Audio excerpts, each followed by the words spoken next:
бір хикая баяндап кетсек, бірде бір тышқан болды.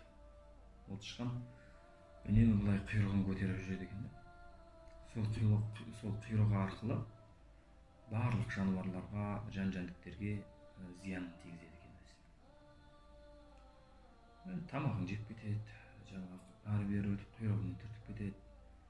Енді барлық жануарлар оның жаңағы зиянынан әбден зәбір шеккен болса керек.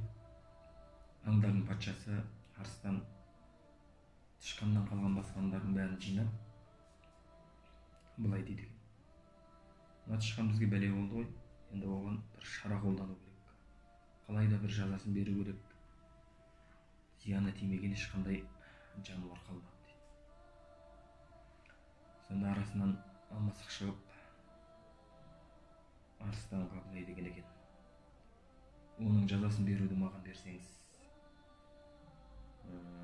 біз жалпы табиғатымыздан бір-бірімізге қаспыз, оны мен жақсылап бір сазайын берсем деп жаңағы арыстаннан сұрайды ғой. Арыстан келіседі ғой. Сосын мысық тышқанды іздеп жолға шығады. Жапырақтардың арасын, бұталардың арасын іздеп жүрсе, бір жаңағы талдың артынан мынандай тікірейген құйрық шығып тұрған екен. Дереу біледі, тышқан сол жерде екен. Жайлап барып бас салып ұстайын деген кезде жаңағы тышқан байқап қалады. Сөйтіп зыта жөнеледі, қашады. Мысық қуады, тышқан қашады, мысық тағы қуады. Сөйтіп жүрген кезде тышқан бір жазықтыққа шығып кетеді екен.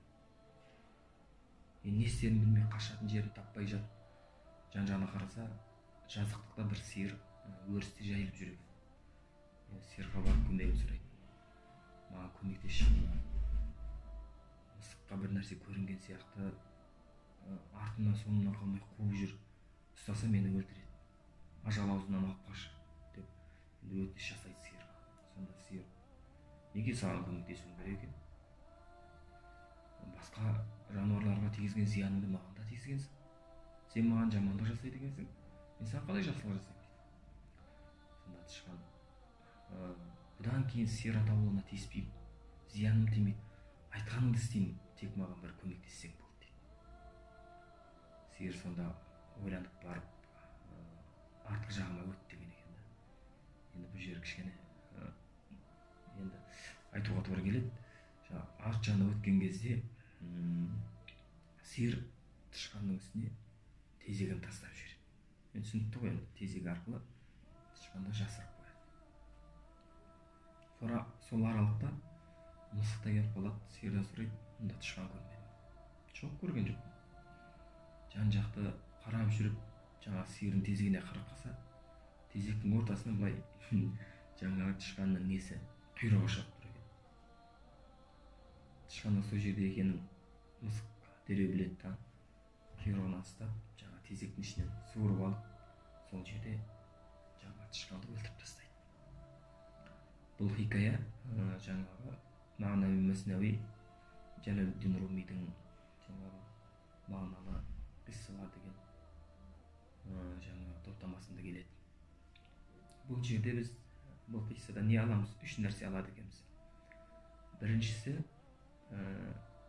сізге әрбір тезек атқан адам, сізге тезек тастаған адамның әрбірі сіздің дұшпаныңыз емес. Жаңа сиыр өзінің тезегін тастап, өлім аузын арашалағысы келді ғой. Сол сияқты бізге кей жағдайда біреулерден бір жаманшылық, сол тезектер келіп жатса, біз ол адам бізге жаманшылық жасап жатыр деп шешім қабылдамауымыз керек. Бұл бір. Екіншісі, сізді тезектен, былайша айтқан кезде, кешіресіздер, енді айтуға тура келеді, боқтың ішінен алып шығарып жатқан әрбір адам, ол сізге жақсылық жасаушы емес. Жаңа мысық тышқанды тезектің ішінен суырып алып шықса да, оның мақсаты оны өлтіру еді. Жамандық жасау. Жасады. Сол сияқты бізге әрбір жақсылықта қолын ұшын созып жатқан адамның негізгі мақсатын білмей, оның жақсылық жасап жатыр деген бір байыбына бара алмаймыз. Үшінші мәселе, бұл жеке әр адамның өзіне байланысты мәселе. Тышқанға айтылып өзімізге бағыттасақ болады. Егер сен тезектің ішінде жатады екенсің, не қыласың? Құйрығыңды көтеріп деген мәселе. Өзің бұқтың ішінде, өзің тезектің арасында былғанып жатырсың, бірақ басқаларға қарай көкірегімізді кереміз, кеудемізге намсыреміз. Өзіңнің қиянатың, өзіңнің қателіктерің, өзіңнің жіберген әрбір жаманшылықтарың көп, бірақ біреулердің жаманшылығын іздеп, біреулердің қиянаттарын паш еткің келіп, біреулерді орта жолға, түзу жолға түсіргің келіп, сол біреумен әлек боламыз, ал бірақ өзімізді ұмытып қоямыз. Бірінші біз өзімізге қарауымыз керек екен. Дүкенге барған кезде киім аламыз. Өзімізге жаңағы киіміміздің шақ келуін, размерін, өлшемін түзеп аламыз. Аяқ киім алатын кезде де солай істейміз. Ал енді бір размер үлкен болсаңыз, аяқ киіміңіз де солай үлкен болса, сіз тыста жүрген кезде қобалжисыз ғой, дұрыс па? Адамдар осыған қарап, жаңа кішкене маған қарап, осы адам емес екен, киімі неге ұзын, аяқ киімі неге дәу деген сияқты пікірлер де болады деп, біреудің назарына сіз қиналасыз.